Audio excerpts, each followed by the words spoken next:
Hello and welcome to the Route 1 Show, the podcast bringing you all the latest football action from West Yorkshire and beyond. I'm Stephen Brown, and with me this week in the podcast, well, he's here as ever, it's Tim the Fact Sheet Feather. You alright, Tim? Hello, how are you doing? I'm good, thank you, I'm good. I know we've also got a newbie in the studio this week. We've tried to secure his services for so long. I can't believe he's actually here. It is the man, it's Bernard Chizzy. Hello, I am an elusive character, aren't I? But you know, I ran out of excuses. Well, I thought I'll give him one more go. I bet you were sick to death of me texting when you're going, Bernard, please come in the studio this week. No, not at all. No, I'm happy to help out. You know, I'm glad to be here. I really am. We're glad you came in this week because we had non-stop texts from Michael Owen all week wanting to come. I was like, we're not having Owen on there. No. I'll do. So, fellas, another interesting week of football action again. Obviously, big talking points, rather, with the Champions League games that we saw this week. So we'll start with Tuesdays, first of all. And a sending off causing problems again. It was the big one. It was Manchester City versus Barcelona. I don't think it lived up to its billing. Apparently, there was going to be about 230 million people watching it worldwide. I don't think it was a great game, to be honest. I thought it was good. I thought it was solid. But I thought after the sending off, you could see which way it was going to end up going. What did you two make of that game? Did it live up to the hype? Unfortunately, I didn't quite see the sending off because I was too busy at Valley Parade enjoying myself. No spoilers there, I'm afraid. No, the fact that I looked at, checking the scores, and it was still 0-0, and then Demichelis got sent off, which personally... Didn't you just know Demichelis was going to screw this up? I don't rate Demichelis. No. I don't know who does, to be honest. Pellegrini. I think he's the only person. Well, yeah. The only reason I could think of him bringing in is because he trusts him from Malaga, doesn't he? Yeah. And that's the only reason, though. Bernard, what did you make of it?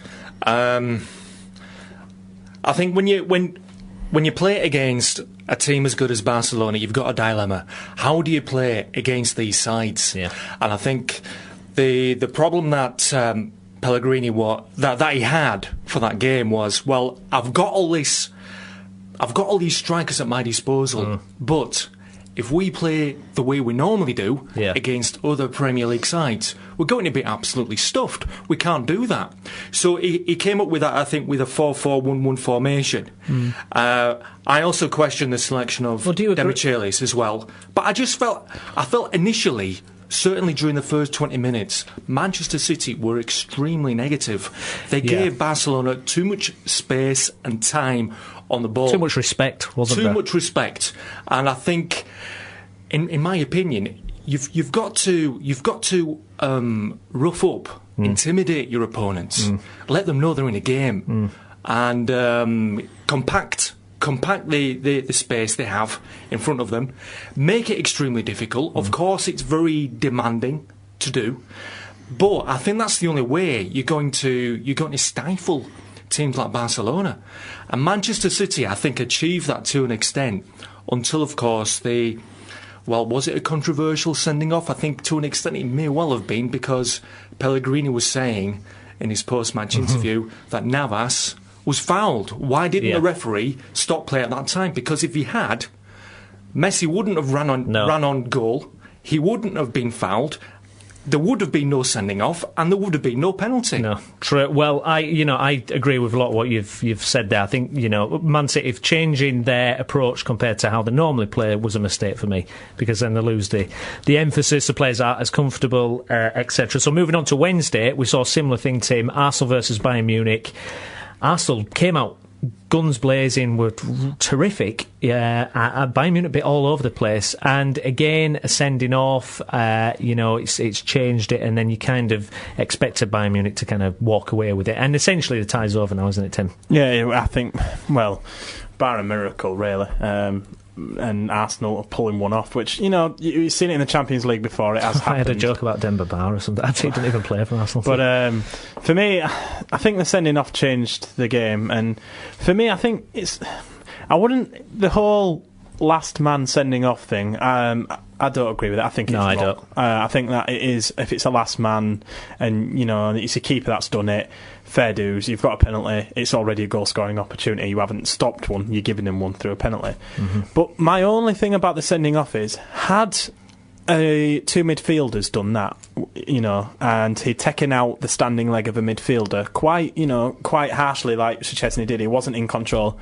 That's still a sending off. The tackle. I mean, yeah. Is there an argument that keepers should be taught how to, like, if a keeper, the way a keeper tackles a defender, should that be still classed as two midfielders? Like Lloris on Young earlier on in the season, I thought that were a blatant red, because if that was anywhere else on the pitch, it's over. It's out of control. It's So, but no, I think it just turned it into a training match, really, didn't it? And although I don't like Robben's reaction, he didn't need to act like that. Bernard, what did you make of the Arsenal Bayern Munich thing and the in general last man sending offs and that kind of thing? Obviously, there was a collision between the two players, but I'm thinking, did Szczesny deny him a certain goal scoring opportunity? Would Robben have had a shot on goal but for that collision? Because wasn't he moving away from goal? Yeah. At the time. And I'm just thinking, well, if that wasn't the case, should Szczesny have been given a red card? Exactly. In that case? Because if he hadn't denied him a certain goal-scoring opportunity, it shouldn't have been a red card. I thought the decision was certainly soft. Yeah. OK, Bayern missed that penalty, but the damage had been done because Arsenal were down to 10 men. But unlike Manchester City, Arsenal put up a decent fight until Bayern scored the second goal. Yeah. But I think a lot of people have raised something that has clearly concerned Arsenal fans. Yeah. What on earth has happened to Mesut Ozil well, over the last few weeks? Absolutely. What has happened to him? And I think a lot of pundits are saying that he's clearly gone off the boil. Well, Wenger says he's tired. Wenger says he's exhausted. He's used to a winter break. But for £42 million... I don't understand that argument. No. Because if you're a professional footballer, you shouldn't even be using that as an argument. No. If you're getting paid over, sorry, this is going into the economics of football, but if you're getting paid over $100,000 a week, you should be able to play football 52 weeks of the year, in my opinion. Yeah. That's that could sound a little bit harsh, but any of my Twitter followers will have seen me put lost Mesut Ozil last seen in an Arsenal shirt, kind of odd looking, 5 foot. Tim's views do not represent those of the podcast. No, they don't. So, I don't know how much you guys have watched this, but the Winter Olympics and ice hockey, and to me, this is it's not changing podcast feature now, we're an ice hockey podcast, nothing like that, but the way the game is run in hockey is what I'm trying to make my point about here is sin bin, for example, so a player commits a foul, they go off for 5-10 minutes and then the other team gets a power play, which are quite exciting. Because all the focus is there. You think, is the team going to score? They've got an extra man, and then the other player gets to come back on. Sorry, I'm just out of breath. I've just been running around. It shows how unfit I am. I only ran about 10 yards. But my point is basically, the ice hockey seems to have the rules perfectly set for the flow of the game, and I don't want to watch Champions League games that are so vital and a player gets sent off that changes a game. I just find it so irritating. Surely, sin bin, is a sin bin the answer? Well, they do something like that in rugby league anyway, don't they? And it works well, doesn't it? Yeah, and I think discipline is certainly less of an issue in both rugby league and rugby union. Yeah. Now, what can we learn from both those codes? What can be implemented to make the footballers respect officials? They have... I can't say that all footballers don't respect officials. No. That wouldn't be fair. But we see examples almost every week where players buy fouls or try to get their opponents... Yeah, it's just constant every week. Yellow carded or red carded. Why? Why is this happening? Tim, we hear this every week, don't we? There's some controversial decision or dive, the referees. You don't get this in other sports to the extent of football, do you?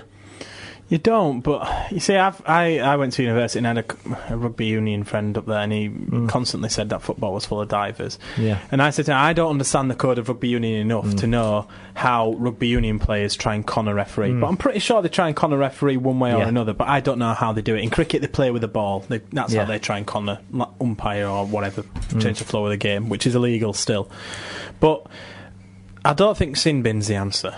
I think that the yellow card, red card, I think that works for football, and I think sin bin works for rugby and ice hockey.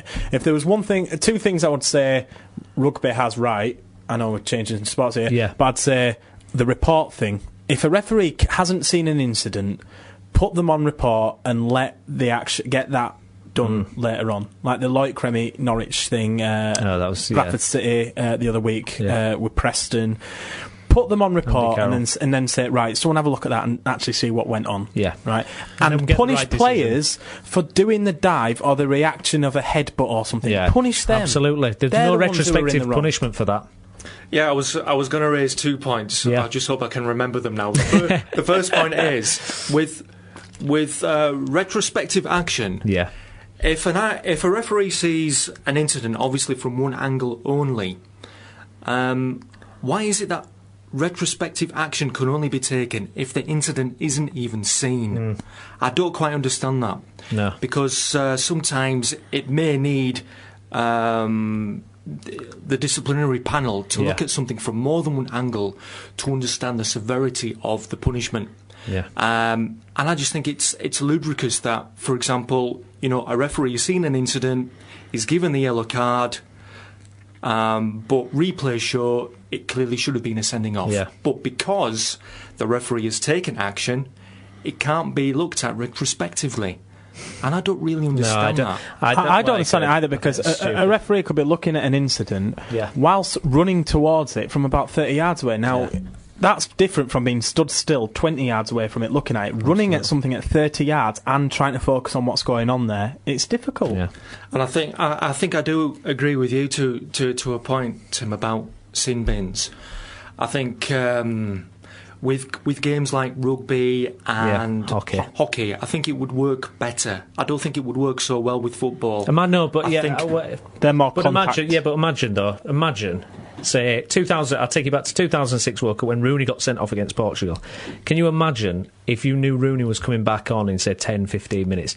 Can you imagine the England fans, if you knew it was counting down to Rooney coming back on? I mean, that's exciting. I don't know if it's too out of football, it's not the tradition of the game, but it would be exciting, wouldn't it? It's like this, it's like when a try is disputed and then it goes to the big screen. That's a very exciting moment. I think maybe is football just too stuck in its ways? But World Cup this year, right? We're playing Uruguay. Suarez does what Suarez does, gets sent off. Would you, as an England fan, want Suarez to be coming back on? Absolutely. Or would you be like, yes, he's off? I think I'm looking at it from an England point of view. We always get someone sent off. Anyways, we could talk about this all night, but another interesting news story from this week was the fact that Newcastle have been linked with new owners. This is his theme tune, by the way. I don't know if... No chance! That's what you remember that one, Tim? I do. You do. That's Vince McMahon's theme tune. The wrestling tycoon, multi-billionaire, very successful man, was linked with buying Newcastle. It's been denied, unfortunately. But as a Newcastle fan, Tim, Vince McMahon or Mike Ashley? Oh, it's got to be Vince McMahon. It's a hell of a lot more fun, isn't it? This would be great. They could play this song, No Chance in Hell, in the opposition's dressing room just before the game. Psych them out completely, Exactly. And if Newcastle, trash talking. If Newcastle are losing about 2-1 at half time, music can come on, they can walk out the tunnel, and he can just be like, play it again! Start it again!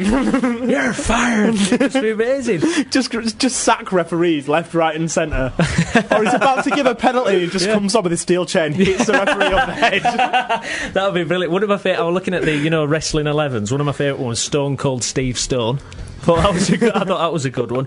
Bernard wrestling. Bring back Big Daddy. That's what I said. Big Daddy. So you're saying go even further back? Big Daddy. Get Big him in Daddy. there. Giant haystacks. Full house. Lovely. And coming up on the show this week, the takeover at Leeds United rumbles on, and we'll be speaking to Jennifer Berry all about the latest happenings at Ellen Road. And Bradford City recorded their first win in 14 games this week, team's celebrating, and we'll be hearing from the winning goal scorer Carl McHugh and getting the latest on the bantams from Pete Chapman. Also coming up, a struggling for form at the moment at Guiseley, and we're going to try and get to the bottom of that with Colin Robertson. And after being otherwise engaged last week watching Halifax Town. We'll get to hear all the latest on town from Andrew Pinfield. We'll also have our regular updates on Huddersfield Town, Bradford Park Avenue, as well as previewing all this weekend's Premiership games. That's coming up on The Route 1 Show. Follow us on Twitter at The Route 1 Show. Visit our Tumblr, tumblr.com/The Route 1 Show, or email us, theroute1show@gmail.com. OK, we're looking at the Championship now, and I'm delighted to say join us on the line to discuss all things Leeds United is our Leeds United correspondent. It's Jennifer Berry. Hi, Jen. Hi, you alright? I'm good, thank you. First of all, are you better this week? Yeah, much better, thanks, yeah. Oh, good. So this takeover rumbles on. Interesting week, as always, with Leeds. No football to report at the moment, playing Middlesbrough up next at the weekend. Where are we on the takeover situation at the moment, Jen? Well, just waiting for the Football League to sort of go over all of Cellino's credentials, I suppose, and just waiting for them to sort of present their findings, really. I mean, Cellino gave all the paperwork in, I think it was last Wednesday, and they said it could take about 2 weeks, really, so it's literally just a case of sitting and waiting around, really. Yeah, it's interesting, isn't it, that there's been lots of pictures posted from Cellino's daughter and sons, I think, around Ellen Road. It's almost like he's trying to convince everyone he already is the owner. Yeah, I mean, you can say he basically does. I mean, we've sort of seen a lot of the, I'd go as far as saying evidence that there's nothing really to stop him taking over. You know, he's got his spent convictions, and frankly, he does seem to be a bit of a crook. Well, is it only Leeds? It's amazing, is it? Got to section. He's done his time. It's fine. He can run us now. Well, so they say a leopard never changes its spots. Yeah. Well, I mean, it literally looks, you know, for all intents and purposes, that he will be taking over, and the fact is that he's ploughing quite a lot of money into the club, and you know, he's funding players, he's funding wages. His kids seem to have sort of started, you know, messing around with his plaything already. So, I mean, like I say, for all intents and purposes, it looks like he will be in charge soon enough. It's just a case of when, really. I think, as far as he's concerned, he does own the club. So, yeah. Hi, Jen. It's Tim. Hiya, good evening. I was just wondering, can you try and look at some of the positives of Cellino taking over? And I've been thinking of a few, and one of them was at Cagliari he built a sports development or something for the people of Sardinia. And then also, can you also be thankful that it is someone who has had 2 tenures as owners at Cagliari, and it's not someone like the Venkis or Vincent Tan who don't have any idea, any football knowledge, to be honest, but Cellino does have an idea of football.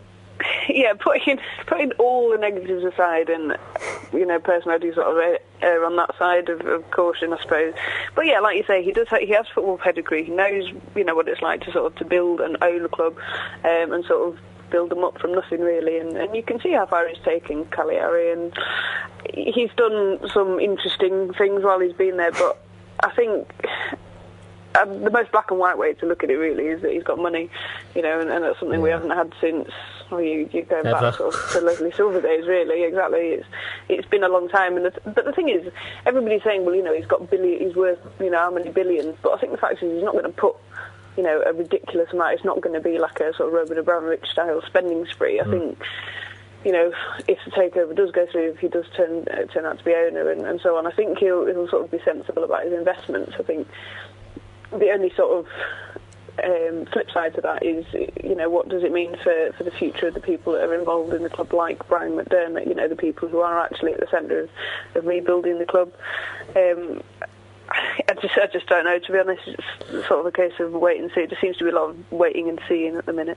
Well, he must have something about him, because he was on the committee for Serie A for quite a while as well. So, I mean, obviously they did have quite a lot of match-fixing problems, didn't they? But he was still on it. Hey, Cagliari were never involved in that. They were nope, Juventus won it. Exactly, I mean, when you look at Italian football, I mean, yes, you've got some great teams over there, but then you've also got a lot of sort of political issues, shall we say, that have sort of resided alongside it. So I'm not sure how much you can sort of match that up in terms of credibility stakes. But like you say, you know, he has been involved at sort of various senior levels within the game. So he's, you know, he knows what he's talking about for sure. I wouldn't discredit that against him. But what do you think that meeting with McDermott was like? I think did they meet this week, or was it last week? Towards the end of last week, was it? Would you think that was quite awkward? It's like, hey, look, the guy who sacked me. Bring your guitar. But it is a case of bringing your guitar, isn't it? Absolutely. It is really. It's a little bit awkward. It's like, hey, let's play a song and let's talk, let's be good and talk about this over a cup of tea. Yeah, it did seem a little bit awkward, but I think, McDermott's not stupid. He will have known about, GFH's intention, what they wanted to do, to sack him back in January, and he'll have known all of that, and I think he will have.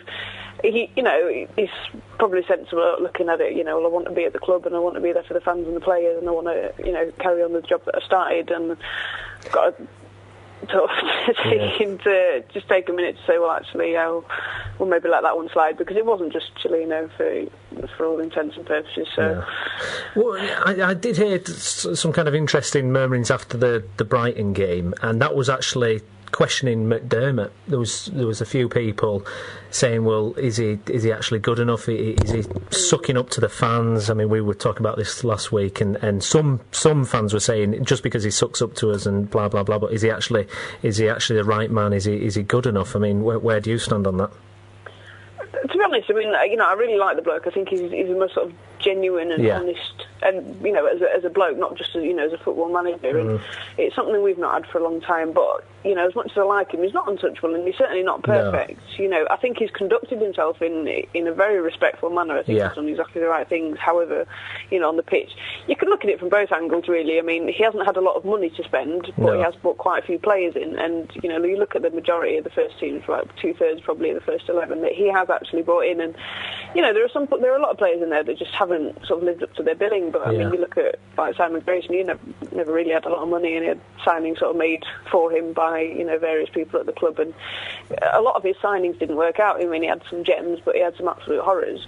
And I think in the relatively short time that McDermott's been here, I think what the basis of what he's trying to do is right. It's not going to be perfect, and I think Leeds fans just have too much of an expectation. There's just too much that.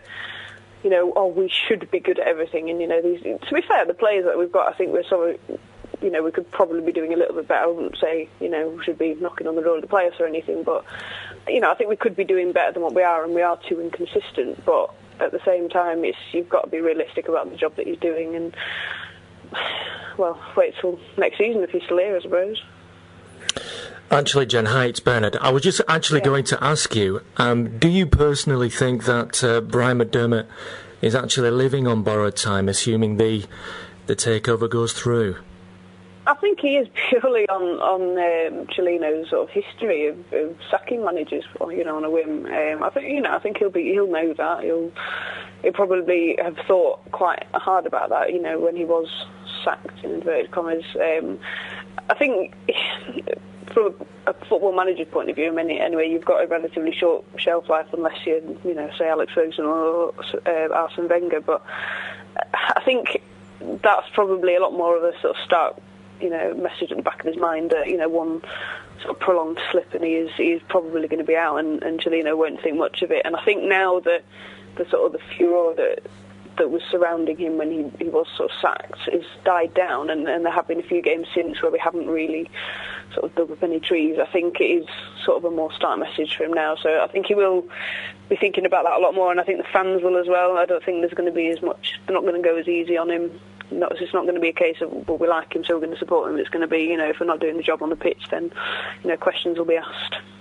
I think it's a shame, really, Jen, because I think Brian McDermott is a good football man, but as you just said a moment or two ago, the shelf life of most managers these days is unbelievably short, and I suspect that Leeds United will never find out how good Brian McDermott could be as a manager.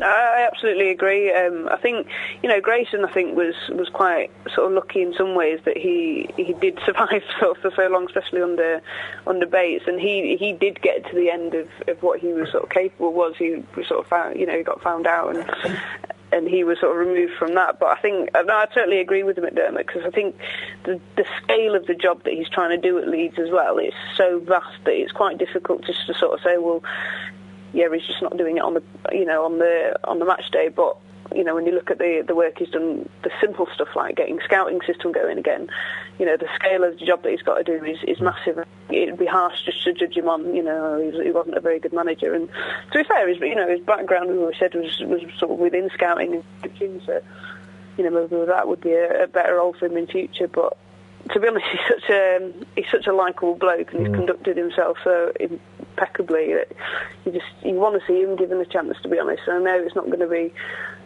to be 20 game winning runs or anything like that, but I think he needs to be given a chance for the sake of the club. To be honest, what do you make of Jack Butland signing?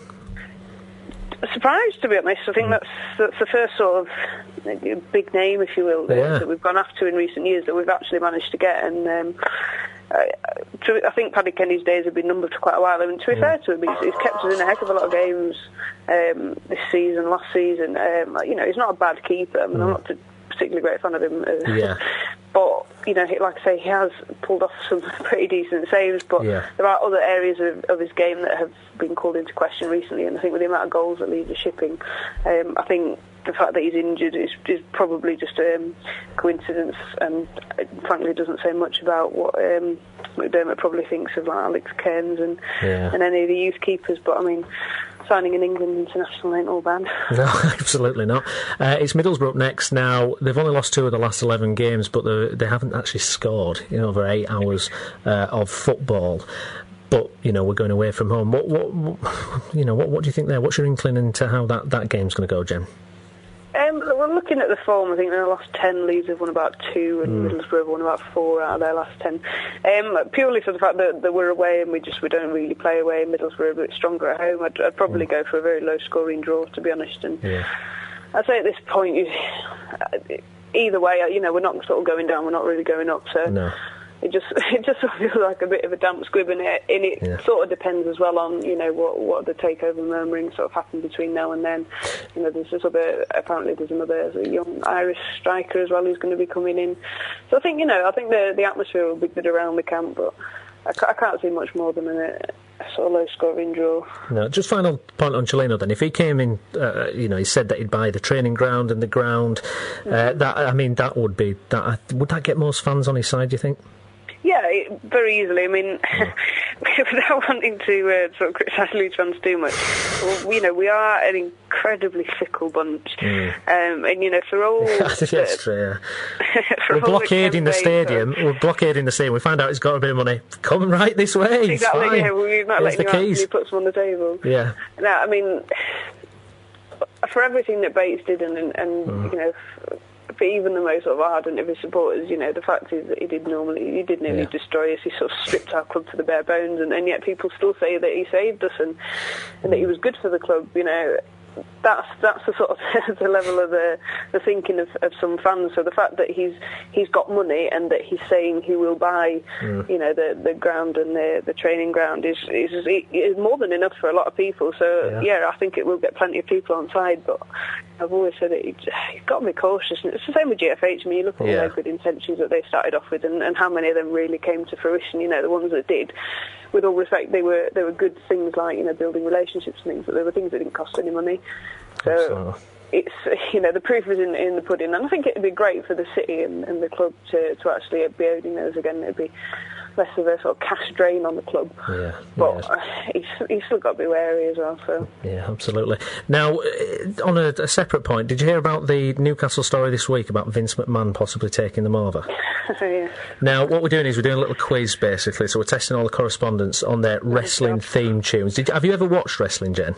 Do you know, I led a very sheltered childhood. I never watched any of that wrestling or any WWE stuff. I think that might be a good thing. I've already given myself a big fat 0.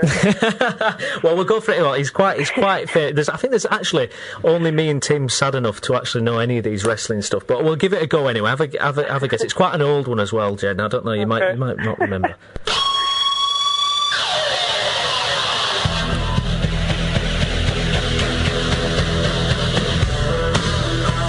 Now, just to let you know, that's not Cellino McDermott on guitar, by the way. But could you just shoot a guess of who that possibly might be? Not really. You're not? No. No, I don't even know. Nothing. That is Bret the Hitman Hart. Okay. Have you heard of him?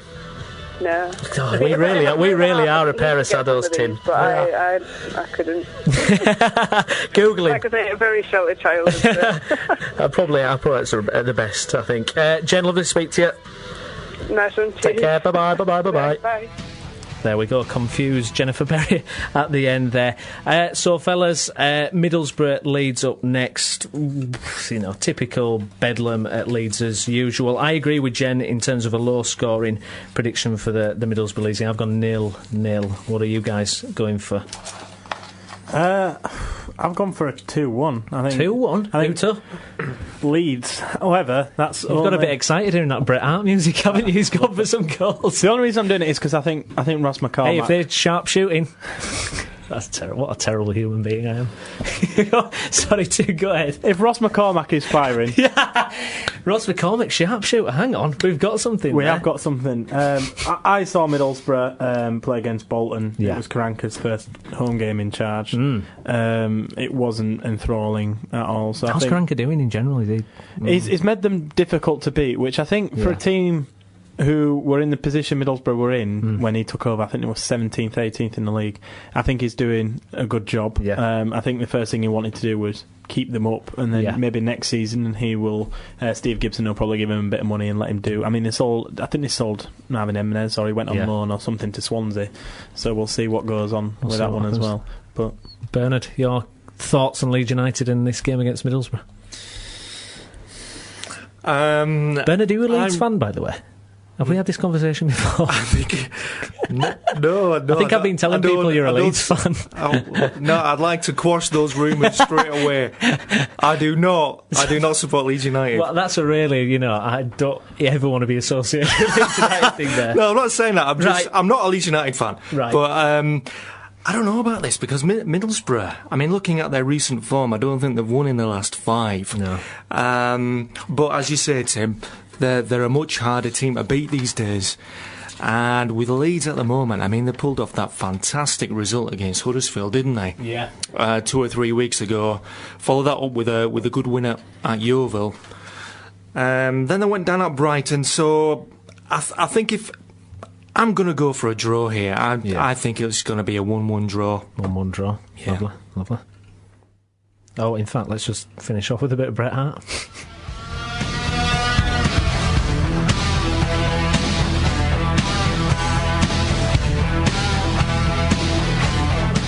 OK, we're looking at Huddersfield Town now in the Championship. No Doug Thompson this week. I think he's got a parents' evening at his school. So, hey, I hope the kids have done well, Doug. At his school? He's got another career. He's got a dual career going on. So, Huddersfield Town, fellas, cracking win against Birmingham. All right, Birmingham, not great. Fantastic goals as well, Tim, for Huddersfield this week. Norwood hasn't scored for a while. Great finish from him, and then Adam Clayton, a belter there. It was great, wasn't it? It was. 2 players who have definitely come up trumps for Huddersfield all the way. You're thinking Newcastle then, weren't you? All the way through the season. I mean, Clayton, he scored against Wigan, the winner, in a game which looked destined for a 0-0. Yeah. And Norwood's come out with a couple of peaches earlier on in the season, hasn't he? Yeah, absolutely. Tim, Huddersfield Town, they're a bit of a mixed bag, Huddersfield Town. Just when they threaten to kind of be getting close to the playoffs and possibly, going up, higher echelons of the Championship, they kind of fade away and go on a bad run. I mean, we saw them on a bad run earlier. The Leeds result, for example, that I'm not trying to mention too many times. Yes, they just seem to be missing that something. But they're a club that seem to be doing things the right way, certainly. Yeah, and I think Mark Robbins is a good manager. Yeah. I think they've consolidated their position in the Championship. They're a harder team to beat. There's no danger of them going down this season. So, in my opinion, they've made progress. Yeah, they certainly have. And look at how well Burnley have done this season. They've got a chance of going up, haven't they? And I don't think they're any bigger than Huddersfield Town or well, I was going to say Barnsley, but they're in that kind of bracket, aren't they? Yeah. Teams like Barnsley, Huddersfield Town, Burnley. So I think it augurs well for Huddersfield Town next season if they use Burnley as an example. Why not? Because look at the signings that Town have made recently. They've signed Naki Wells, great signing, I think, from City. And the young player Lolly from Kidderminster Harriers. I saw him play against Bradford Park Avenue, and he looked a very, very good prospect. So they've obviously got a very good scouting network, Huddersfield Town. They're scouring the leagues, and I think things are certainly looking up for Huddersfield Town. And next season, who knows? They could actually be pushing for a playoff place. That would not surprise me. No, absolutely not. Other than Burnley, other clubs which spring to mind who were probably, or before they got promoted to the Premier League, were about the same size as Huddersfield. I'd say Bolton were quite a small squad before they got, fan base wise, quite small. Wigan, tiny club in the northwest there, weren't they? With Liverpool and. There you go, Huddersfield Town. Tim's saying Huddersfield are tiny. I'm not saying you're tiny. I'm not saying they're tiny. All I'm saying is it's a town. It's you got to think of it like geography-wise, population, such what. They're not exactly like Sheffield. No. Do you know what I mean? One of the big cities in the UK. They're not. Even Bradford is a small club compared to the rest of. Yeah. But demographically speaking, they're much bigger than Town, aren't they? Yeah. But I think it's good that small clubs in small towns do relatively well. I'm a bit of a romantic, and I want these small clubs to succeed and do well at the highest level. But I mean, if Huddersfield were to play in the Premiership, they would be like Wigan, they would be like Burnley. Yeah, they wouldn't attract 30,000 for their home. Well, I don't think it even holds 30,000 anyway. But you get my point, don't you? Yeah. They wouldn't. They'd struggle to get more than 20,000, I think, for their home games. Absolutely. So, fellas, scorelines: Huddersfield Town, Sheffield Wednesday. What do you think, Bernard? I've gone 2-0 Town. Is the game at home for Huddersfield or away? The game is at Huddersfield. Oh, right. No, is it at Sheffield? It's at home. It's home, sorry. Yeah. Right, home. Okay. No, all three of us don't have a clue. Doug, where are you? We need you. Come back. It's at the John Smith Stadium. He's doing his dual career. I don't know, because I think Wednesday were doing really well, weren't they? Under is it Andy Gray? Oh, no, Wednesday. Who's that Wednesday now? No, it's Andy Gray, isn't it? Michael Gray. Michael Gray. Michael Gray, not Andy Gray's is on BT again, isn't it? Right, okay. I thought there was another Andy Gray, but obviously not. There is. Isn't he at Bradford City? Andy Gray, he's at Bradford City. Well, anyway, there's more than one. But anyway, this guy at Sheffield Wednesday, whose surname is Gray, he's doing quite a good job. And I think, is he still a caretaker manager, or is he now he got given the manager? A contract in January. Well, I'm glad to hear that, because I think he did a great job since Dave Jones left the club. He's done a really, really good job. Pulling them up from the relegation zone. It's gonna be tight, but I think Wednesday are going to win that. Wednesday, you think? Ooh, no, I've gone 2-0 Town. First of all, it's Stuart Gray. So we went through Andy, Michael. Sheffield Wednesday fans, we do apologise. You see, that part of Yorkshire, not our remit. No, we don't go further than that, do we? No. It's too far to travel. No, Stuart Gray. Stuart Gray has done a fantastic job, because they were languishing down there. I think to remember they were Yeovil, Barnsley and Sheffield Wednesday quite down there. Now it's pushed them straight up to 17th, and there's quite a lot of breathing space there. Yeah. I think Huddersfield are probably going to keep it tight, because Sheffield Wednesday is such a hard team to read. But I've gone 1-0 Huddersfield. I remember, because I'm old enough, I remember how good Sheffield Wednesday were. In the top flight, a massive club. Absolutely. We talk about Leeds United; they're a massive club. Sheffield Wednesday, they were such a successful club in the 90s, weren't they? They've got a great home for football as well. It would be great to see them one day back in the Premier. Yeah, absolutely. I agree. Click subscribe on iTunes and get the Route 1 show every week for free.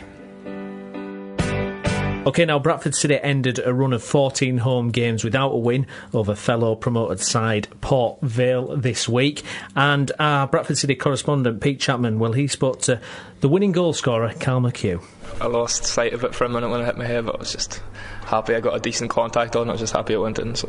How's the position you often take up in the box? I mean, very similar to the goal against Villa. So we were talking about that after the game. Rory he likes his front post run, and that's the one I like, just in the middle of the goals coming from deep. So I was just lucky to get my head on it, really. What was the feeling like as you ran towards the crowd?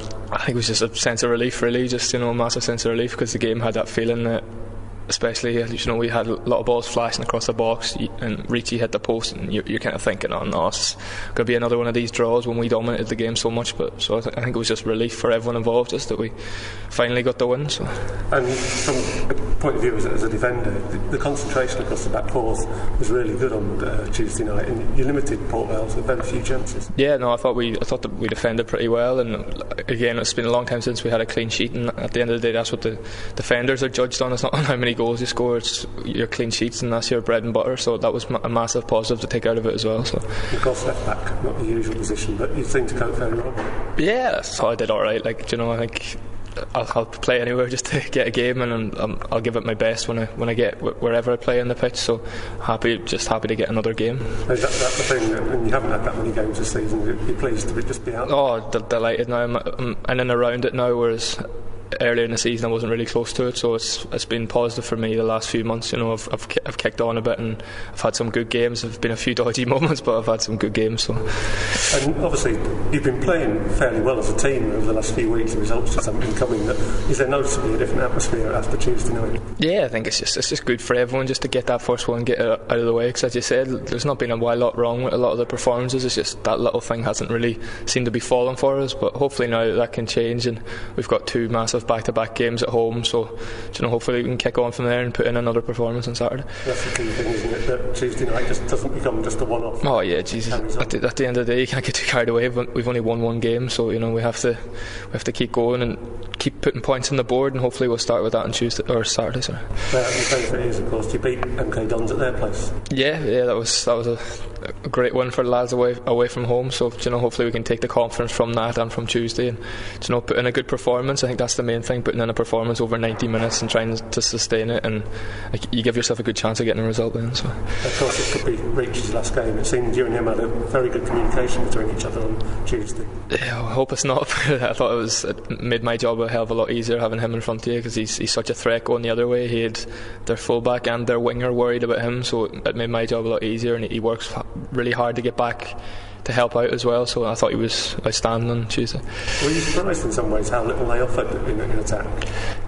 I don't know, I thought they still had that threat. They went direct with Pope, and he's got his obvious threats early in that, but I thought we, as a back four and the players in front of us, I thought we'd cope well with whatever they did throw at us, and I think we were threatening them the other way, going the other way. They were worried about our players, so it kind of it opened the game up for us more. So. And of course, after you scored, it's always said you're most vulnerable. You shut the game down very well. Yeah, we kept it in that right corner. I didn't get another touch after I scored, so I was delighted about that. So we kept it in that corner. So it was just a great feeling when the ref blew the whistle. There we go. That was the winning goal scorer, Carl McHugh, speaking to our very own Pete Chapman earlier today. I'd like to say he's joining us on the line now. It's Pete Chapman. Hi, Pete. Hey, Stephen. Thanks for coming on. So, hey, brilliant news. 14 games without a win at home is over. They finally got a 1-0 victory against Port Vale. Massive relief. Oh, totally, and I think even bigger relief that it came so late on as well on Tuesday, because it looked like being another of those games where City completely dominate. Reach hit the post, they had other chances. Johnny Mack had made a couple of good saves, one from had been headed more or less off the line by McArdle from a missed kick from Johnny Mack, but in all, City were by far and away the better team, but it just didn't seem to be coming. And then very much as against Aston Villa last year, there's Carl McHugh, middle of the penalty area, looping header, and it's in the back of the net with about 2 minutes to go. Hi, Pete. I completely agree. Again, City had 56% possession throughout the game. Yeah. I think that says a hell of a lot. We had a couple of tweets. Ben Redemption said City looked like a different team. The pressure and closing down of Port Vale was excellent, much needed win. Silver Bantam said his man of the match was Gary Jones, and he said that it would have thoroughly deserved win. I think it's just kind of like given City a bit of a boost, really, don't you think? I agree completely, and I think that when Phil Parkinson, I think it's good at his man management job, very, very good at it, but I think he had given them a bit of a roasting, particularly at half-time against Crewe, where they just weren't in the game in the first half there. And it'd been reiterated in the last few press calls that it's no good just playing for 50 minutes, 60 minutes. You've got to play for 90 minutes. It's no good having 6 players playing well if 5 aren't. They've all got to play well. And I think one of the most pleasing things about Tuesday night was we started to see the best of Bennett and of Aaron McLean up front, and Reach I thought was fantastic, although his crossing did let him down a bit, but I think it's crucial that they can manage to get that loan period extended for Adam Reach. It is, he's a quality player. All 3 of them were linking up fantastic on the night, but I think just going out to the fans on this podcast, even Gary Jones has come out earlier on this week saying that the fans were fantastic on Tuesday night, and I think that played a big part for them. Well, Phil Parkinson said today that Mickey Adams had said to him afterwards, the players at half-time in the Port Vale dressing room were going, surely they can't keep this pressure up on us, the players, and surely that crowd cannot keep being this loud all the game. They've got to give in at some point, and they didn't. Well, that's it. They're going to be the extra man, aren't they, the crowd? So up next, Pete, it's MK Dons. How do you see that one going there? Just a couple of places above City. Yeah, it's going to be a tough one. I know City won down at the MK Dons Arena or whatever it's called, and that was the last win before Tuesday night. But the momentum's got to be there now. Though in the broader scheme of things, I think because they've got that win, a draw wouldn't be so bad against MK Dons if they then beat Stevenage. To take 7 points out of possible 9 from these 3 home games would be good enough. They've got 3 on the board. If they can take all 9, even better. But this is the most difficult of the next 2 games. And I think that there was a lot of talk about Parkinson had 3-4 games to turn it round, or really job was under fire. He'd said he was feeling the heat. I think some of that's gone now, that things are starting to gel again, and but they've got to show that again though on the pitch. It's no good, as I said in that interview with Carl McHugh, it just being a one-off, because that would be back to square one again. Pete, hi, it's Bernard. How are you doing? Not too bad. Has there been, I would imagine there has been some discontent among the fans regarding Phil Parkinson. Is that a fair comment? I think I haven't heard much at the ground, but certainly outside, yeah, there's been not so much discontent, I wouldn't say, more, do you think he's got a plan B? Do you think he can take it on, or do you think he's reached the limit? Is all that we do going to be knocking it up to James Hansen?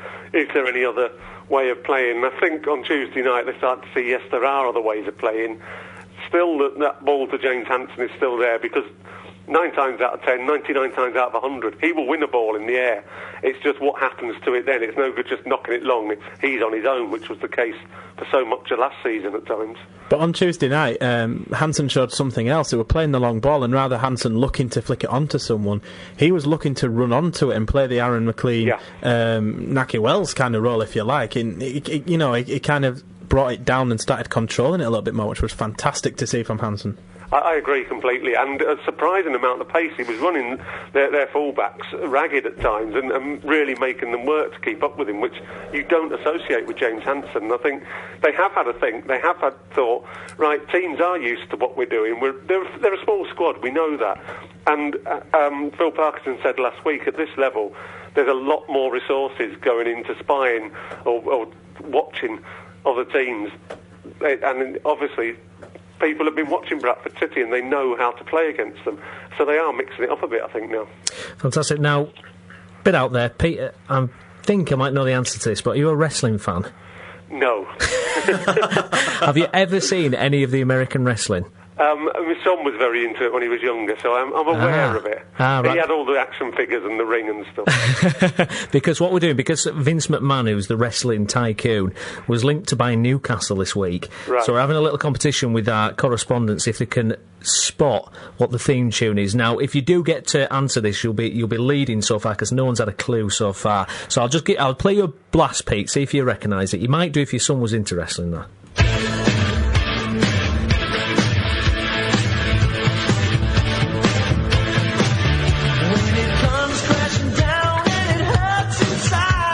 Any ideas there, Pete?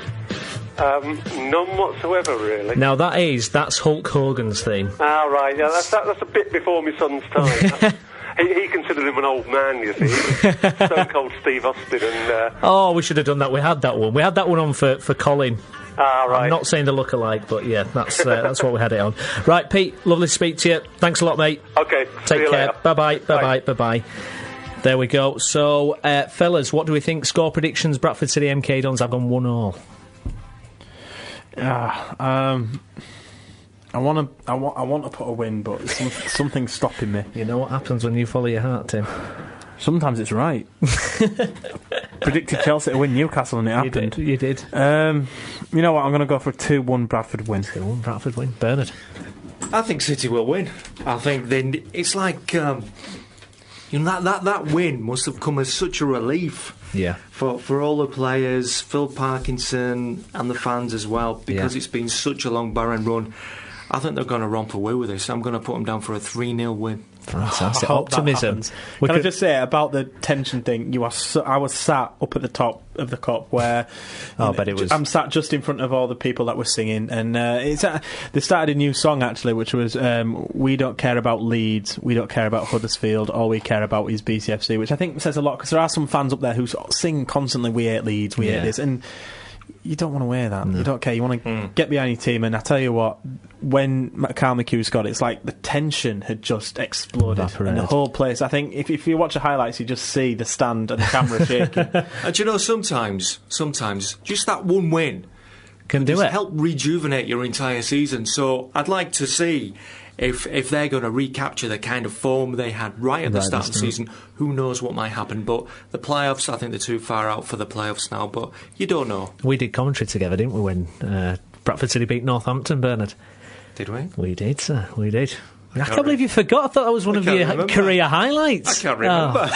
No, we can only finish I can't remember. With a bit more. We'll finish this segment with a bit more Hulk Hogan. Are you sure it was you? Yeah, it was absolutely.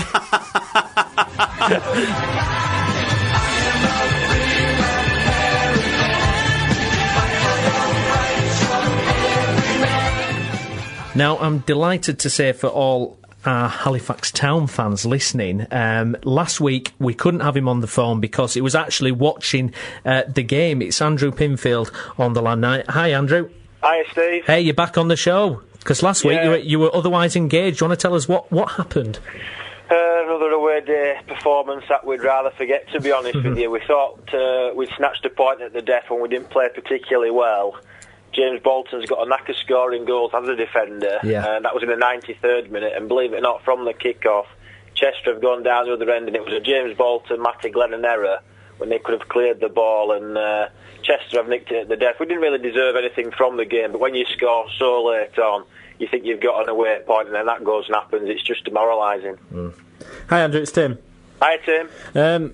As everyone knows, I do quite a bit of research, and I've been struggling with Halifax Town to find things to really ask you about, because Braintree was cancelled on Tuesday and you don't play now until the 1st of March, which for me, I know it's not long away, but it feels such a long time in football. How do you think that's going to affect Halifax? Do you think it'll be a positive thing, having a little break, or do you think it's going to be a negative effect?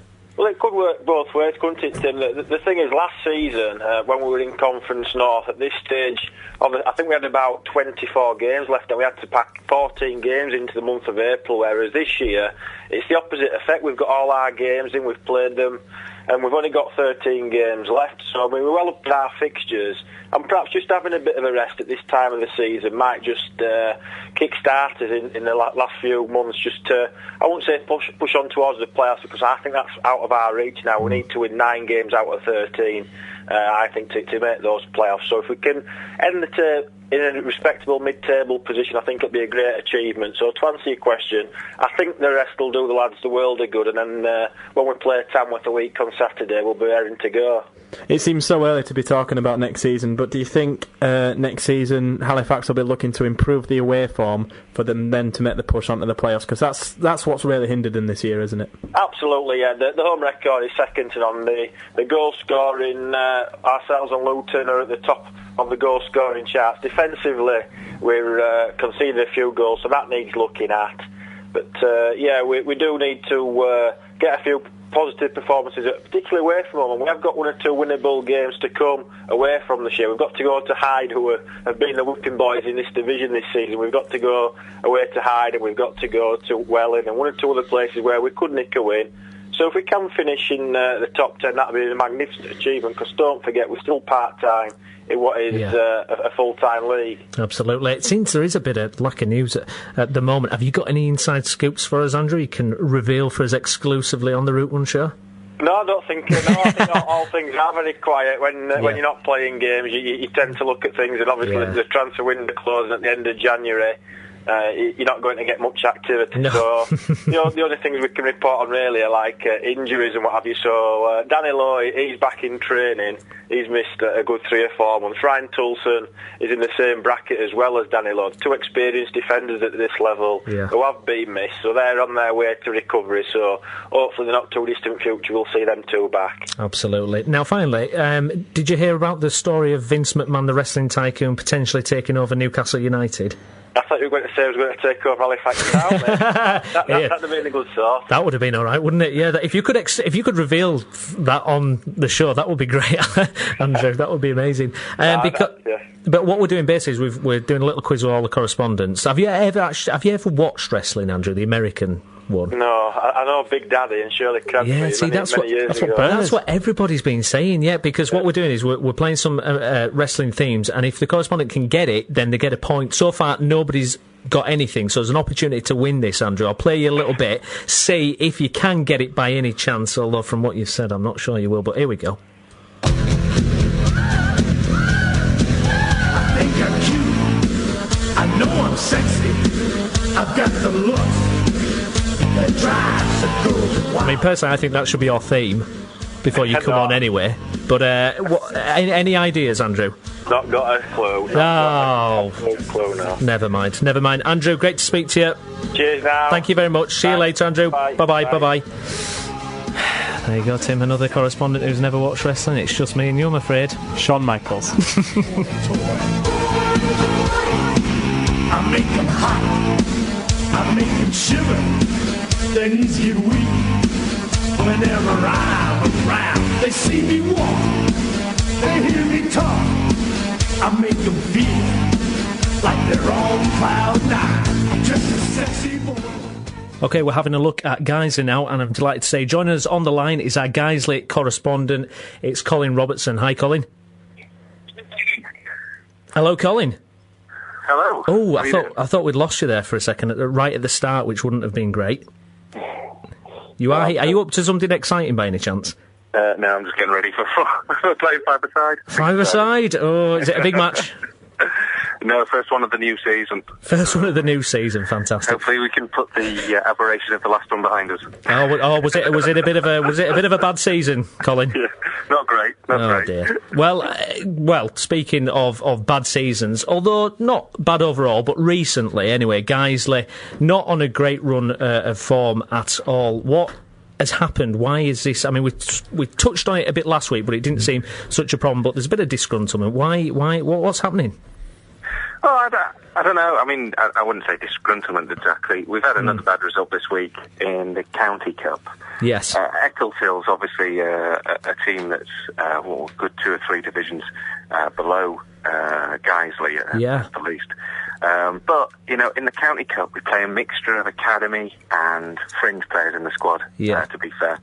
So it was a bit of a disjointed team, as you'd imagine, because players who haven't played together very well, very frequently. Including some of the young academy players come through, who actually performed quite well. And all in all, really, you know, Ecclesfield played excellently. Guiseley managed to get themselves 2 goals down within the first 10 minutes and just didn't ask enough questions. We lost Craig Hobson through an injury. It was just one of those nights, really. But there were still a couple of bright spots. In the scheme of things, though, it really isn't all that important, I would say, in the grand scheme of things. We would have wanted to win it, don't get me wrong, but, you know, it's not the continuation of bad form, I would say. No, reading a couple of people's comments probably said the defending was particularly poor. That's what I read on the old Twitter, you know, and that's gospel, Colin. You know what, Twitter, it's gospel. It never lies. If it's on Twitter, it's always true, isn't it? Exactly. But you don't see any major problems at the moment. It's just a case of get back to winning form and see what happens, because it's Lymington up next, isn't it? Well, I mean, I wouldn't say there's no problems, because I think the main thing is what's the aspiration for the season now, and the next 2 games, for me, will define that. Leamington on Saturday, as you say, a team not in great form, at the wrong end of the division, a team you'd think we would beat, but we felt like that about Worcester City a couple of weeks ago. So I think it's a big ask. We'll see how the first team squad deals with it, and I think it's pivotal. And then away at Brackley on Tuesday night, that's a big one. And if we're going to get up in those playoffs, we need to be getting points off teams above us. Hi, Colin. Andy Holdsworth said this week that he thinks that that if they play, they've still got to play the teams pushing towards the playoffs, and if they beat them, then they've got a really good chance of getting in the playoffs. What do you make of those kind of aspirations, or is it just the captain trying to push forward, trying to keep the momentum going, or try and build some momentum even, should I say? Well, he's got to talk positive, hasn't he? And I kind of agree with what he's saying, is that, of course, if we beat the teams above us, we've got a great chance of catching up with the ones that are up there, and we've got a lot of them to play. Telford United a couple of weeks ago was such an occasion, and we came close until we were brought down to 10 men. We were 2-1 up, but right into a late stage. So, the pedigree's there. The team can beat those sides. They've proven they can beat the sides, like Boston United. And the fighting draw that we got with Altrincham, and beating North Ferriby, who were top of the table. So there's no question that it can be done. But there's a lot of teams bottlenecking around there, so there isn't many points to be dropped, because there's other teams in great form as well, like Barrow, who were relegation fodder 2 months ago, and now are in such a fine run of form. You just think, well, they're the ones to watch to sneak into the playoffs. So there's not just Guiseley on an upward trajectory who have games in hand, who will be looking to target the teams that are in the top 5. But what would be difficult for Guiseley is they've now got to fit 18 league games into 9 weeks. Unbelievable. Do you think that's going to either, if they build momentum, it's going to go for them, but if they start going on a losing trend, it can sometimes think of where's it going to end, to be honest? Funny, actually, I was looking at the fixture list and thinking, well, it's going to be tough, isn't it? We're going to squeeze all these games in. We've got one blank midweek still, and just midweek Tuesdays right through to the end of the season other than that, which, by my reckoning, is equivalent if you were a team doing well in the Cup and the League. So, we're not in 2 games in midweek situation as we were last season, as Halifax were last season just yet. So if the weather holds out, and obviously that's a really big if, I think it's a good sequence of games, Tuesday, Saturday. I don't think they'll shirk at that at all. Now, Colin, Adam Brisden on Twitter, Bridson, I should say, he's one of our key followers, so I want to get the name right. He said, we don't score enough goals, and how we're going to go about that, he doesn't know. Colin, what can you tell Adam?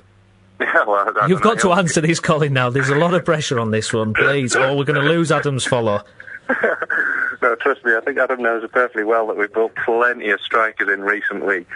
And there's been a hint of potential amongst them. Adam Boys and Ollie Johnson, the first look sharp in their patches, just need some time, I think, to settle into the side. But the return of Kevin Holsgrove as well, he's a man who can craft a goal from out.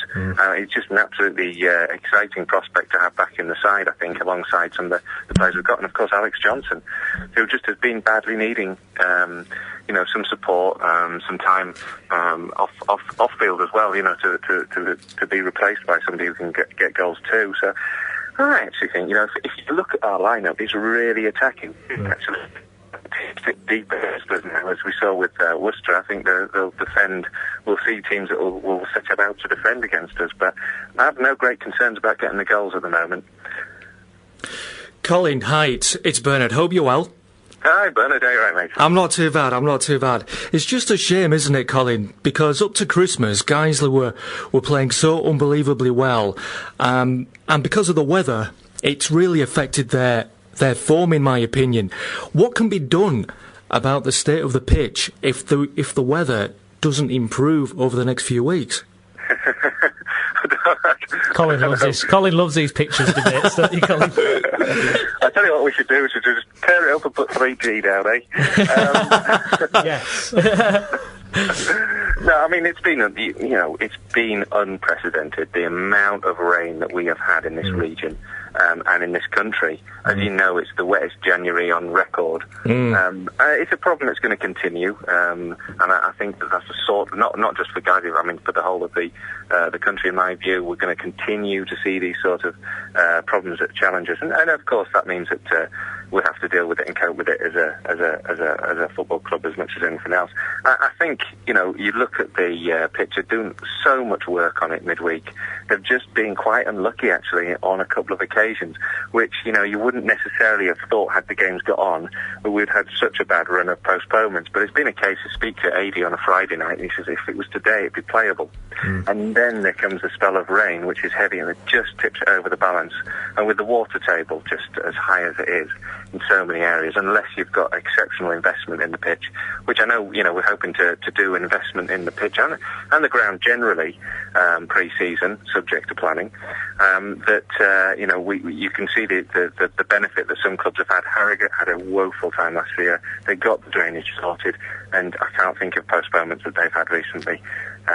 They've done very well with it, and I think we'll follow in that footstep. How many home games have Guiseley actually played this year, Colin? Because to my recollection, I'm thinking, well, it can't even be more than one game. Yeah. Am I right? Yeah, Worcester, we haven't scored yet at home this year. Oh dear! Now, who invited you? Now, Colin, did you hear about this story midweek involving Newcastle United and a potential new owner, a certain Mr. Vince McMahon?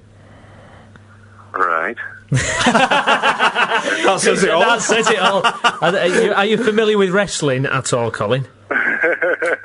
Now, basically what we're doing is we're assigning a theme to all our correspondents tonight. Now, I'll give you a bonus point if you can tell me whose theme this is. So here we go.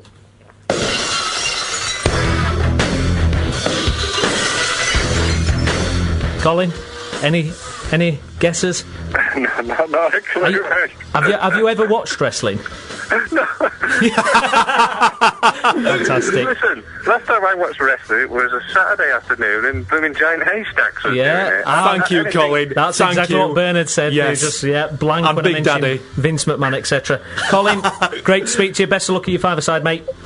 Cheers, guys. Cheers, Colin. See you later. Bye-bye. Bye-bbe. Oh, well, if we gave him his own theme. I think he preferred the James Bond theme, don't you? I think he did. Tim, I think he did. So, fellas, Guiseley, then, what predictions are we going for this game? I've gone 2-1 Guiseley. I think it's going to be 2-1 now. I think they'll be back on form. Home game, I think they should see this one through. What do we think? I think I'm going to go for a scruffy 1-0 win. I think sometimes that just helps you out. Yeah, agree. Bernard, how do you see this one going? I don't really know, because, they've played so few games since Christmas. It's difficult to predict how they're going to perform. If they play anything like the way they did before Christmas, you can't see anything other than a home win for Guiseley. Yes. But Leamington, I think they've found their feet quite well at this level. They played against Park Avenue recently, only went down to a 3-2 defeat. Yeah. So they're not a bad side at all.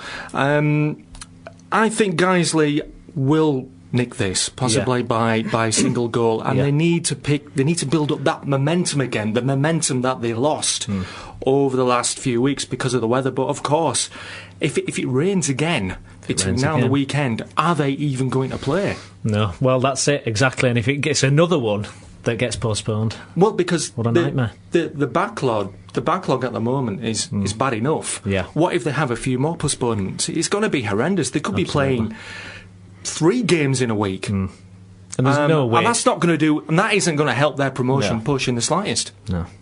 But we're all saying going to nick it by a goal. Yep. Yeah. Let's have a bit more of Stone Cold.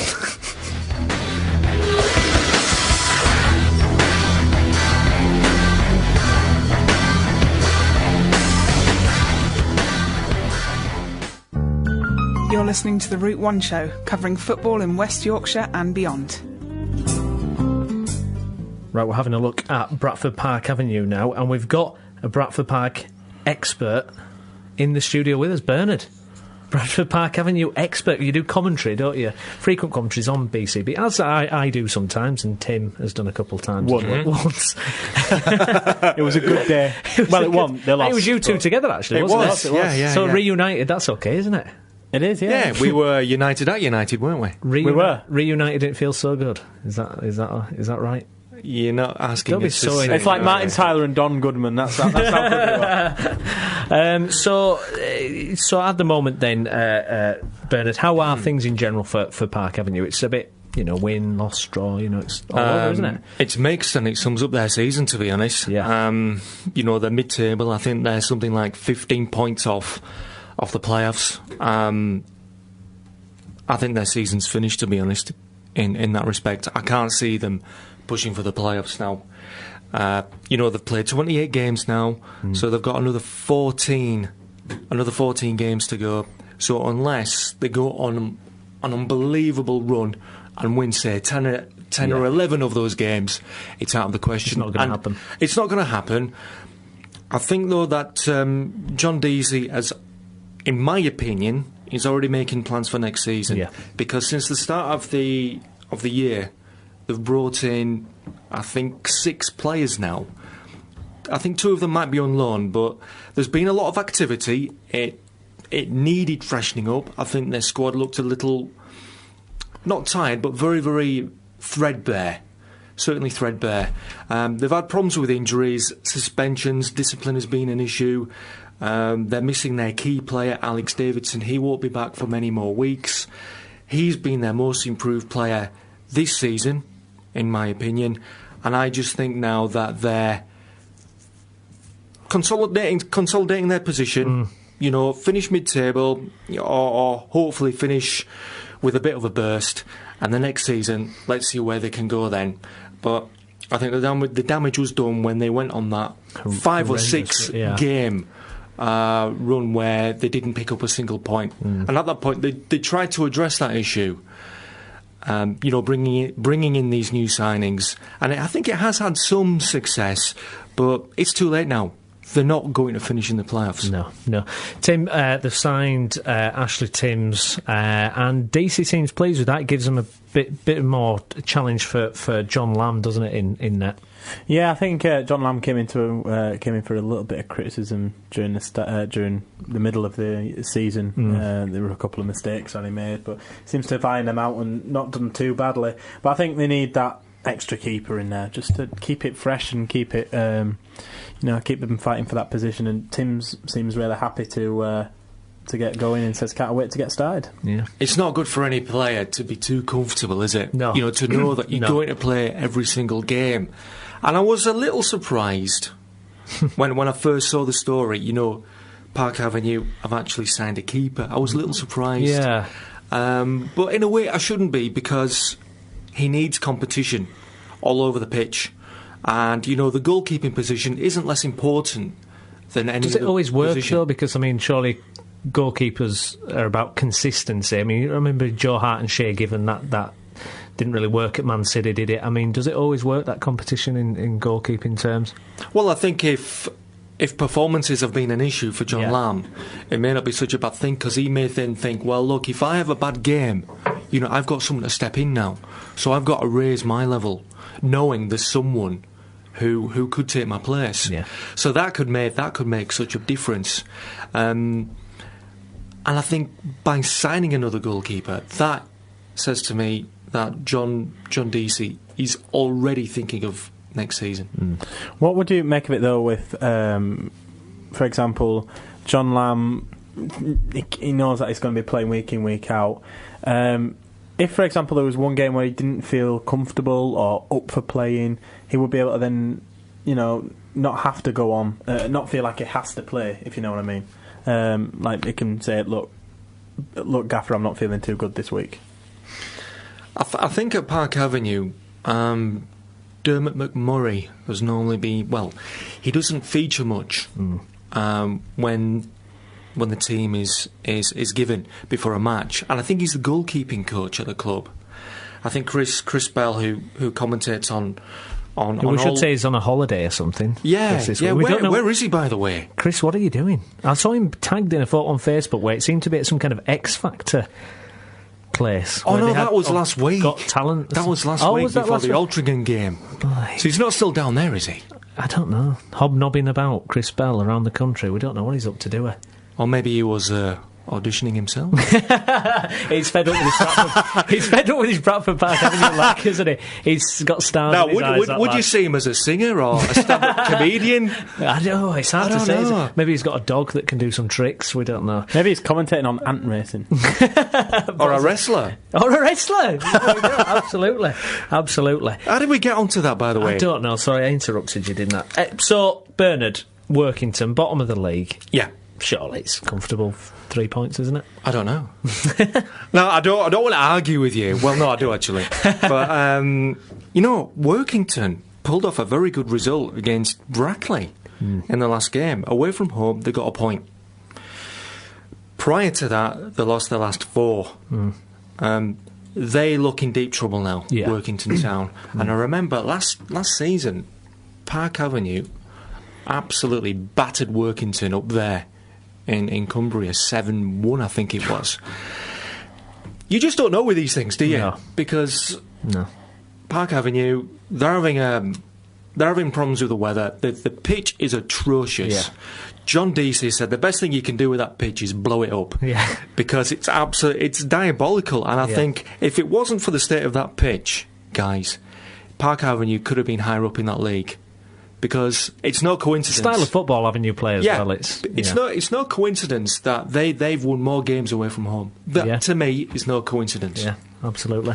So, I'm not sure. I'd like to think Park Avenue will win that match. Yeah, but it's not good. They're not going to run away. No, I don't think so. 3-1, is that a running? That's not a running away with it score, but it's a decent. That's fair enough. Yeah, 3-1, something like that. Yeah, Tim. Well, considering Workington have conceded 32 goals and only scored 10 away from home, which isn't fantastic for them, really, is it?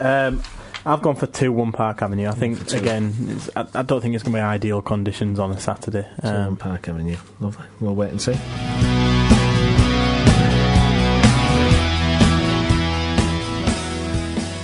Well, there's a full fixture list in the Premiership this weekend, so we're going to preview all the games now. Starting with that 12:45 kick-off, that's Saturday lunchtime. It's Chelsea versus Everton.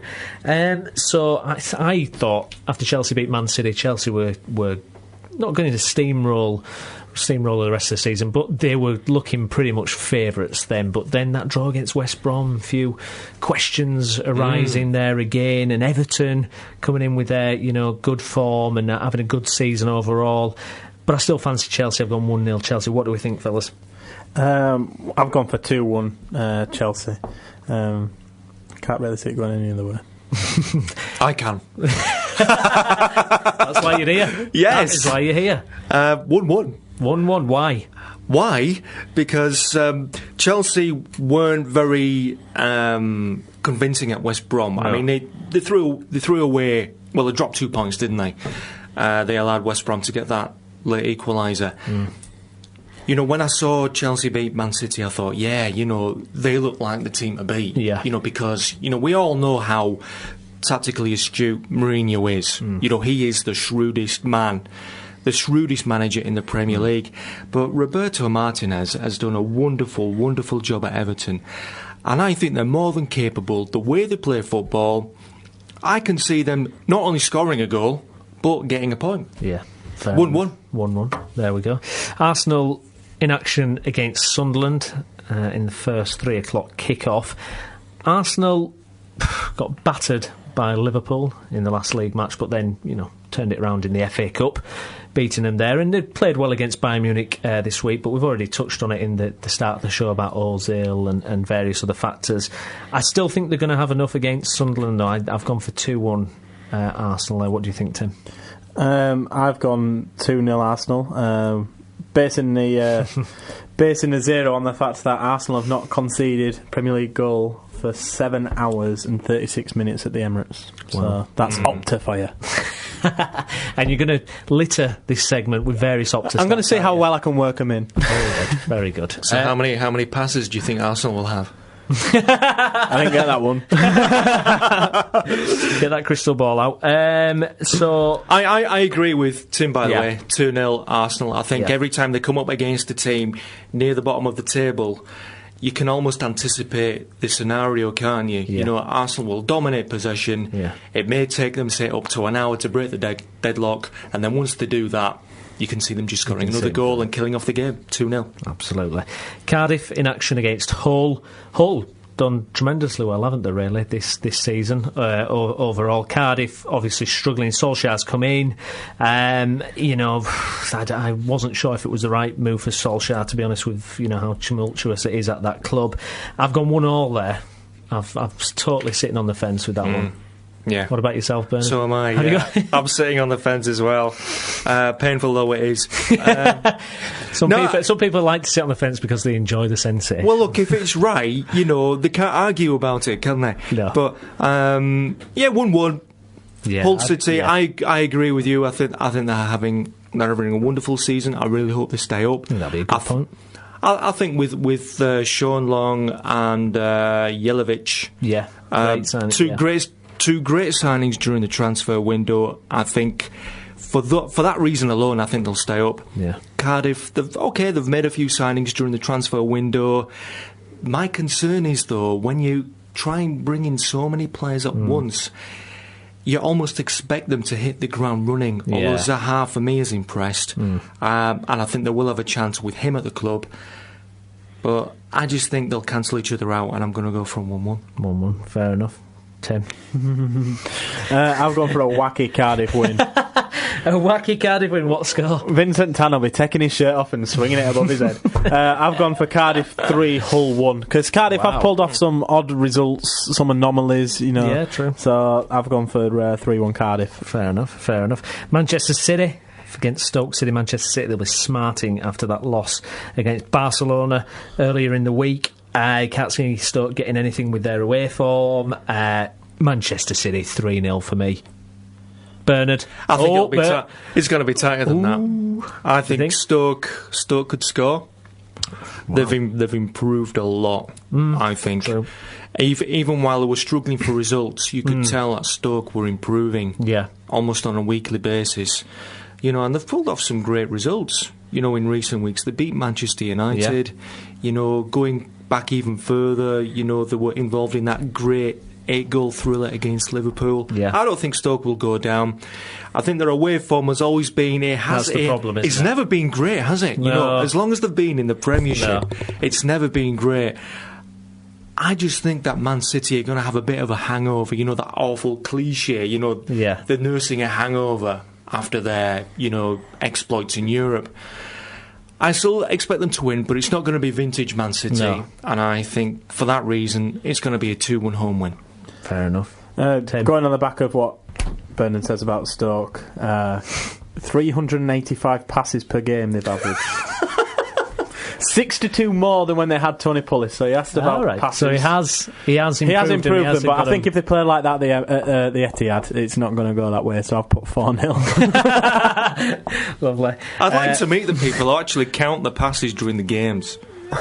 No, those poor Well, guys. come on, that's not a bad job, is it? Your job is to go to a fantastic a game in the Premiership and just count the passes, and you'll be paid well for it. Is that what those... Would you turn it down? No, I wouldn't. That's true. Is that what those officials behind the goals? I'd like to do it for Barcelona, though. You'd lose count. Got like that one. We're going to have to start again. You'd lose count. Hang on, start again. Oh, Messi's got it now. We can leave it through. Yeah. So, did we get all your scores there? I said 2-1 for City. I said 3-0 City, you've said 4-0. Tim. West Brom versus Fulham. I think Fulham are going to win this. I think Felix Magath, hope I've pronounced that correctly, I've heard good things about him. I think, you know, all ex-Bayern Munich manager, I think he's going to sort them out. I think they're going to get a win. I think it's going to be 3-1 to Fulham. I think he's going to be the man to turn this around for them. I don't. Right. Please tell me you ain't got an Opta stat. I haven't got an Opta dismantling my argument. It wasn't one that jumped out for the Opta stat on the computer.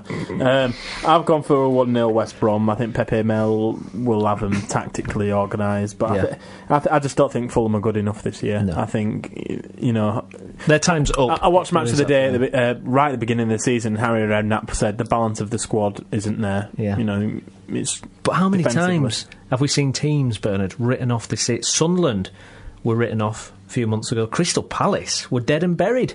and it turned around for them. So can Fulham, new manager now, a proper manager in the sense that he's managed big teams before and he's done it on paper, can he turn Fulham around? No. No, but look... After that introduction, who knows? you're still... Who knows? No, I just think appointing a manager at this time, with the club at the bottom of the table, is going to be a mistake. I mean, it just smacks of desperation because I don't understand why they decided to sack Mullenstein and all the backroom staff when they did, because I felt that Fulham were actually turning the corner. They could have won at Manchester United, even though they came away with only a point. That was a morale-boosting performance and result. They were leading against Liverpool. They were unlucky to concede a penalty. OK, it was a stupid challenge, but they lost that game in injury time, and I felt that they had turned the corner. So why was Mullenstein allowed to spend more than £12 million on this Greek striker if only for the owner to say 2 or 3 weeks later you're sacked? Bizarre. Another Absolute owner bizarre. who knows nothing. So what score are you going for, Bernard? West Brom, Fulham game? I agree with Tim. I think West Brom slowly they're improving. They're conceding few goals. I think it's going to be really tough for Fulham. 1-0 home win. By the way, McGar, the Fulham manager, is saying he's extremely confident they will stay up, and he thinks they need 6 wins. 6 wins, I think, from only 12 games. I don't think they can do that. We will wait and see. Now, West Ham versus Southampton. West Ham revived.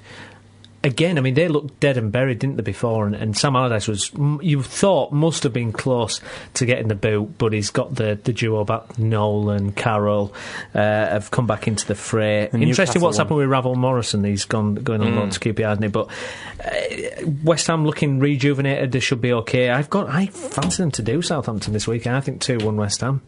What do we think? I think the free-flowing football of... I think I agree with Bernard then. I think the free-flowing football of Southampton will be too much. However, defensively, West Ham are very good, so that free-flowing football might just get jammed shut and not be able to do it. But saying that, they've always got the tactic of sticking Ricky Lambert up front. You do wonder what Allardyce is going to do when Nolan retires. You do Lambert. Really worry. Well, no, I'm serious because I think, at first, there was all this speculation about Lambert joining West Ham, and I thought, well, that would be ridiculous. Why would Ricky Lambert go to West Ham? But the more I think about it, I think that would be a very good signing. The more it fits. It fits. It fits Sam Allardyce's style of play. It's the type of player he wants. And could you imagine Lambert with Carroll up front? They would score. Provided they're fit, they would both score a lot of goals. I think. I agree. Having said that, Southampton will win. With Lambert scoring both goals. So what score have we gone for? I've gone 2-1 West Ham. Bernard, what are you saying for that one? 2-1 for Southampton. 2-1 Southampton. 3-1 Southampton. 3-1 Southampton. So in the final game on Saturday, it's Crystal Palace versus Manchester United. I've heard that if Palace stay up, Pulis is a shout for Manager of the Year. I would go along with that, actually, because nobody looked worse than Crystal Palace at the start of this season. Nobody looked more out of the depth, and he's gone in there and completely transformed them.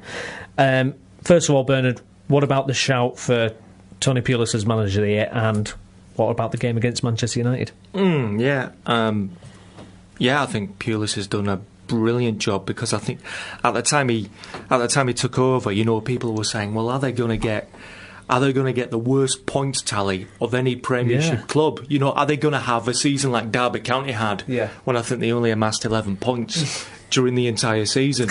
And I thought that's pretty premature, because at that time they'd only played 6 or 7 games. Give them a chance, for goodness sake. But Pulis, if he pulls this off, even if they don't pull things off, Pulis would have done a great job anyway, just to get them into that position, to give them that fighting chance. I think they will survive. As for the game, I'm expecting a lot of goals.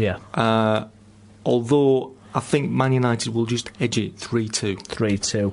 I've gone 2-1 to Manchester United. Manchester United, Tim, their problems are clearly not solved. at the moment. But it looks as if Moyes is going to see the season out, which I think is a good thing for British managers, and you hear all those kind of arguments. How do you see the game going against Palace? Will they finally pick up a win? Yeah, well, I agree that they have had problems all season, and David Moyes hasn't actually... he's not named the same starting 11 at all this season. It says a lot, does it? It does. Was say that a an lot. Opta-stat? Or was that was an Opta-stat. Well, that was a fact sheet. Oh, it was an Opta-stat. It was an Opta-stat. I thought that was a fact sheet. He hasn't named original. the same starting 11. Fact sheet in association with Opta. Yep. I'm looking for a job, so. Also, if you're listening, Opta, this isn't a stat. Count those passes.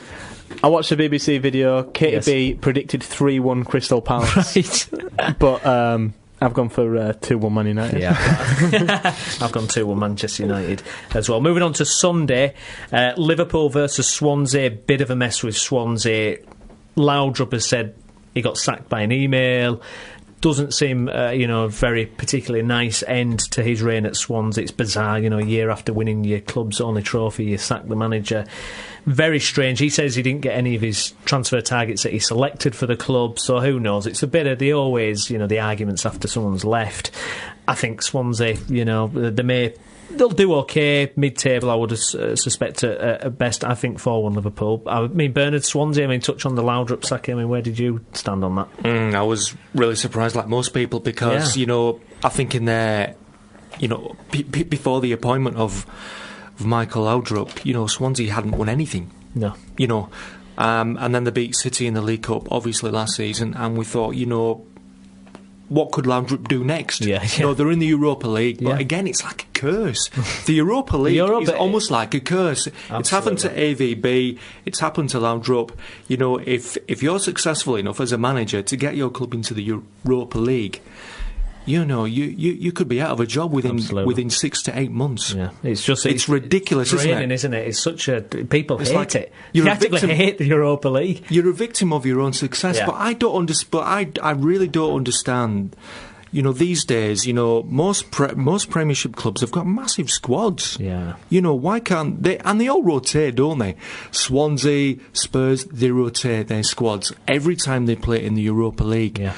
It's an excuse to say for anybody to say the Europa League is affecting us. I don't believe it. I agree. I agree. I agree with that completely because this Europa League thing. There used to be a thing called the UEFA Cup, where Leeds were in it every year, and there was a lot of games you'd be travelling to, all these not so glamorous grounds, playing difficult ties, but they always did it and put consistent performance. If you give someone an excuse, they'll take it, won't they? I think so. And it's like, well, hang on, if you want to be successful, you're going to be playing more football, aren't you? Because that comes with success. What about you've the got to play Champions more League football. teams? Yeah. I don't agree with the Europa League format. They've got to change that. There are too many games. Oh, yeah. Well, I agree too with that. many games. I think we've finally reached the point where it's actually interesting because we're seeing good teams taking part now. Yeah, Juventus are there, aren't they? Yeah.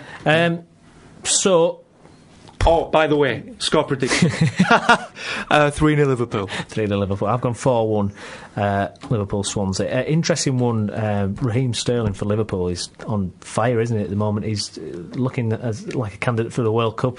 I would think you'd have to take him, wouldn't you, Tim? As long as he keeps his attitude right. Cause yes. I think sometimes there might be an issue with Raheem Sterling and that, because that's the only thing that'll get in his way. But no, he seems like that pacey winger. That we've created quite a lot over the past couple of years, but they've just failed to impress at that international level, and it might be a bit early for him yet. Well, Rodgers says he's one of the most tactically aware players he's ever trained with or used. Now, you don't know if that's just, blowing, smoke up his backside or if it's actually true. But, for me, he's got to go. But Liverpool in general against Swansea, what do you think, Tim? I've gone 3-0 Liverpool. Gone 3-0 Liverpool as well. I'm just going to throw it out there, quickly on the Swansea thing. Yes. I think they're going to get relegated. Do you think they're going to get relegated? I think they're going to get relegated. They're only 4 points. Big shout. 4 points above the relegation zone with 12 games left. And all the teams below them, Crystal Palace, Stoke, they're all improving. Yeah. And Swansea aren't. And I think sacking Laudrup and putting Gary Monk in, I don't understand it. No, No, fair enough. It's like swapping the McDonald's with a caviar meal. Indeed. Now, Newcastle versus Aston Villa. You saw what I was going to do, didn't you? I did. I was going to start playing the Vince McMahon theme. I won't do it now. But, I mean, Newcastle's season's effectively over. Fans unhappy. A lot of disillusionment. Disillusionment? Is that the right word there? Disillusioned.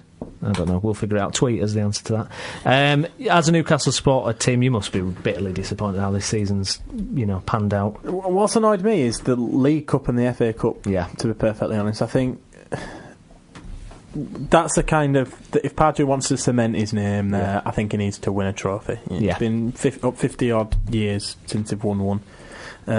Nearly 15, 20 years since they've been in a final even. So I mean that's a long time for Newcastle, and they were in a really good. They're in a really good position. They should be able to put all their efforts into the League Cup or the FA Cup. Admittedly, against the League Cup, they did put a lot of effort in against Man City, and they lost out in extra time. But against Cardiff in the FA Cup, you've got to be thinking, you know what, we can get something here.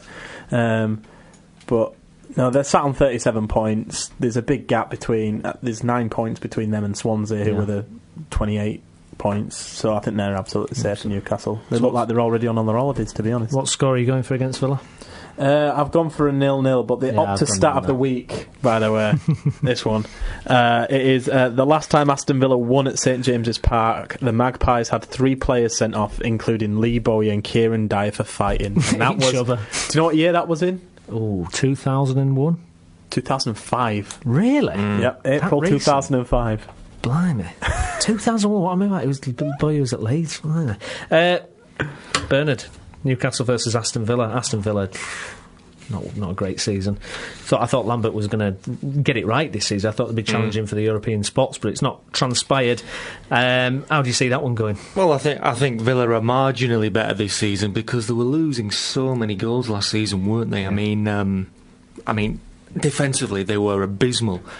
This season they are a bit better. Yeah, they've won more games away from home. I think they'll nick this 2-1. 2-1. It's another very indifferent season for Newcastle United. I don't know what they're going to do next. No. With Pardew as manager, can he take them any further? I'm not sure if he can. No. But the thing is, getting rid of a manager isn't always the best thing to do. No. And who are they going to get? And who are they going to get? And we don't know. The financial restrictions that he has at the club either, because they didn't sign anybody at all, did they? Seems to be no ambition. Well, I mean, we just don't know. I mean, for such a massive club, why aren't they going out there and strengthening the squad? Obviously, because they sold Kabayi at the end of the transfer window. Or kebab. Well, yeah.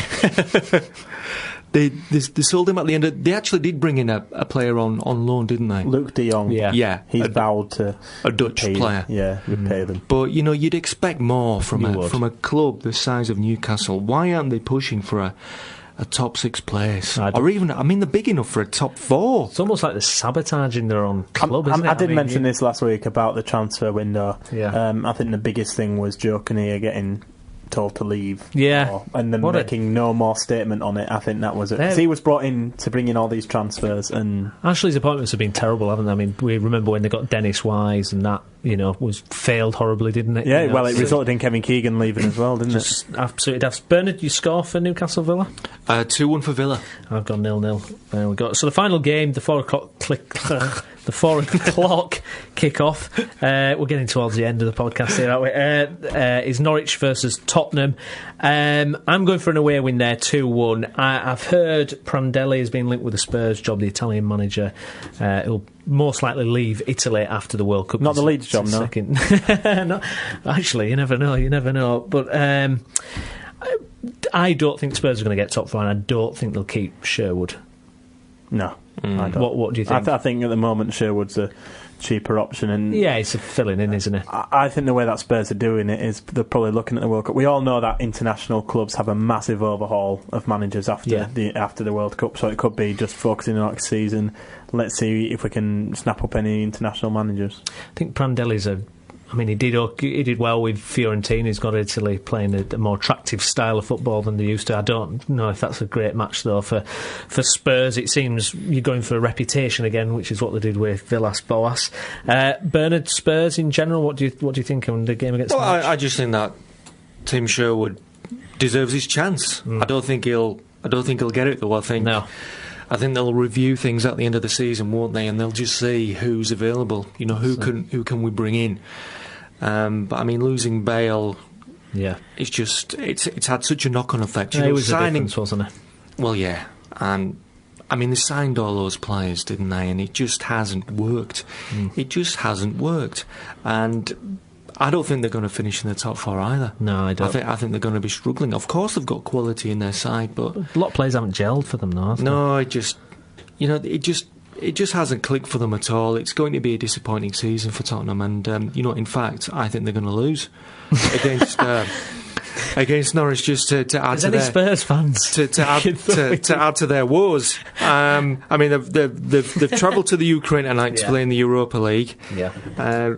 I don't think they're going to be up for this game on Sunday against Norwich. And Norwich, I think, fighting for their lives. They got a very good result against Manchester City. Could have won it. They had 2 or 3 half chances. And when they have a little bit of confidence, they do play some very good football. They just lack that finishing touch, don't they? Yeah. But I think they're gonna nick this 1-0. Tim, what do you think scoreably? I think Spurs are going to nick it 1-0. However, listening to Bernard there, I'm kind of... If I was a Spurs fan, I'd be so depressed now after hearing that. I completely agree with everything Bernard said. I can't see them getting pumped up for it. And Norwich, I kind of want to change it, but I've already said it now. Yeah, so 1-0 Spurs. Well, I've gone 2-1 Spurs, so we'll wait and see. Thank you very much, fellas.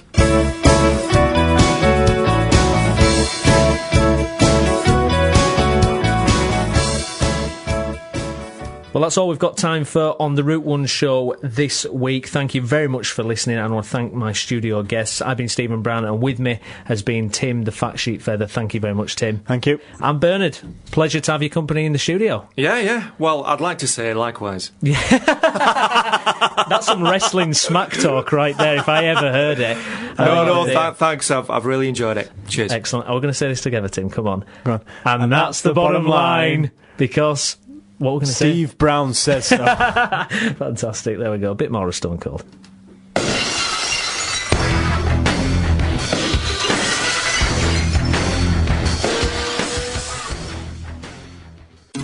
Follow us on Twitter at The Route 1 Show.